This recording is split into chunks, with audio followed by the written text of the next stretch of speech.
টিকটকে ভাইরাল হওয়ার নেশায় এবার জলজান্ত মানুষকে হত্যা করল দুই যুবক।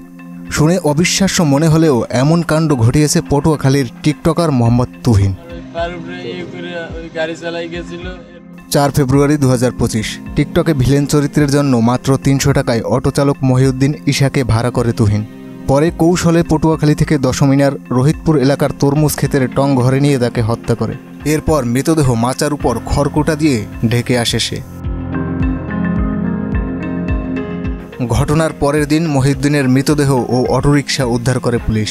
জানা যায়, মৃত অটোচালক মহিউদ্দিন পটুয়াখালীর ইটবাড়িয়া ইউনিয়নের মোহাম্মদ জাফর ফকিরের ছেলে। 15 ফেব্রুয়ারি তথ্য প্রযুক্তির সহযোগিতায় 8ম শ্রেণীতে পড়ুয়া নাহিদকে শারিকখালী মাধ্যমিক বিদ্যালয় মাঠ থেকে ও 18 ফেব্রুয়ারি হত্যাকারী মূল হোতা তুহিনকে ডিএমপির কাফরুল থানাধীন এলাকা থেকে গ্রেপ্তার করা হয়। এ সময় তাদের কাছ থেকে হত্যাকাণ্ডে ব্যবহৃত দেশীয় অস্ত্র, রক্তমাখা জুতা ও মোবাইল ফোন উদ্ধার করে পুলিশ। সুদবিহীন ব্যাংকিংয়ে আত্মশুদ্ধির পথ এনআরবিসি ব্যাংকের ইসলামিক ব্যাংকিং আল আমিন।